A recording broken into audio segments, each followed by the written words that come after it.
మాజీ మంత్రి సీదిరి అప్పలరాజు కుటుంబంపై చంద్రబాబు సర్కార్ కుట్రకు పాల్పడిందని వైసీపీ అధినేత మాజీ సీఎం వైఎస్ జగన్ ధ్వజమెత్తారు. యాక్సిడెంట్ను హత్య కేసుగా మార్చి సీది కుటుంబంపై కూటమి ప్రభుత్వం కుట్రలకు తెరలేపిందన్నారు. అసలు యాక్సిడెంట్ కేసును హత్య కేసుగా ఎలా మారుస్తారు అంటూ వైఎస్ జగన్ ప్రశ్నించారు. కూటమి సర్కార్ అరాచకాలపై ఆగ్రహం వ్యక్తం చేశారు.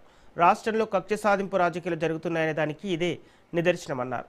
కనీసం మానవతా విలువలు లేకుండానే మంచితనానికి పాతరేశారని ఆగ్రహం వ్యక్తం చేశారు మాజీ సీఎం వైఎస్ జగన్.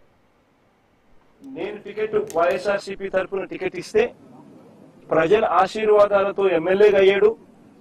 దాని తర్వాత మన పార్టీలో మంత్రిగా కూడా పనిచేశాడు.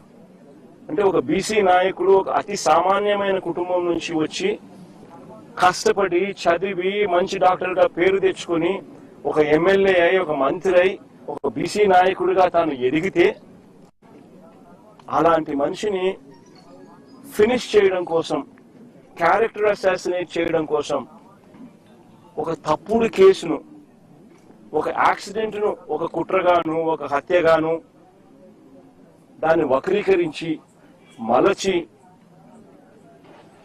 తన కెరీర్ను నాశనం చేయాలని, తన క్యారెక్టర్ను అసాసినేట్ చేయాలని, అప్పలరాజును నాశనం చేయాలి అని చెప్పి ఇంత దుర్మార్గపు ఆలోచన, ఆ దుర్మార్గపు ఆలోచన చేసే దాంట్లో కూడా కనీసం ఈ 18 ఏళ్ల పిల్లాడు, ఈ పిల్లోడి జీవితం నాశనం అవుతుందని కూడా కనీసం చంద్రబాబు నాయుడు ఆలోచన చేయడం లేదంటే నిజంగా అడుగుతా ఉన్నా. 80 ఏళ్ల వయసు వస్తా ఉంది చంద్రబాబు నాయుడు.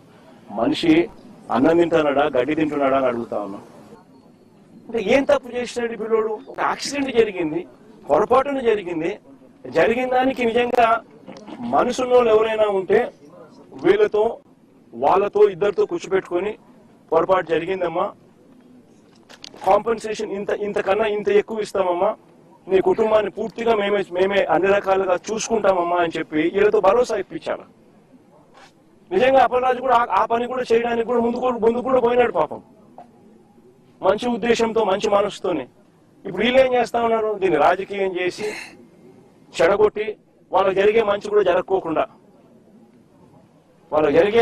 జరగకోకుండా రాజకీయంగా ఒక యాదవ్ మంత్రిని ఇంటికి పంపించి ఒక యాదవ్ను అప్పలరాజు అంటే ఓ మత్స్యకారుడు, ఈ పిల్లోడు 18 ఏళ్ళ పిల్లోడు కుట్ర చేసినాడంట, హత్య చేసినాడంట అని ర్యాలీలు. ఎప్పుడు జరగని విధంగా 10 ఫిషింగ్ హార్బర్లు, 4 పోర్ట్లు మన హయాంలో, 6 ఫిష్ ల్యాండింగ్ సెంటర్లు మనం ప్లాన్ చేస్తే, కట్టడం మొదలెడితే ఈ మనిషి వచ్చిన తర్వాత ఏం చేస్తా ఉన్నాడు? ఇదే శ్రీకాకుళం జిల్లాలోనే మూలపేట పోర్టు ఎవరు మొదలు పెట్టినారు? ఇదే శ్రీకాకుళం జిల్లాలోనే బోడగట్లపాలెం, మంచినీళ్ళపేట ఫిషింగ్ హార్బర్లు ఎవరు తీసుకొచ్చారు? వైఎస్ఆర్సీపీ ప్రభుత్వం. ఈయన ఏం చేస్తా ఉన్నాడు?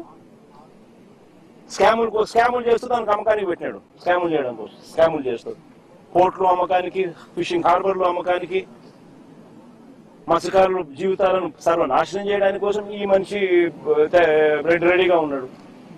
నోరు తెరిస్తే అబద్ధాలు, చేస్తేదంతా మోసాలు. ఇవన్నీ ఎవరైనా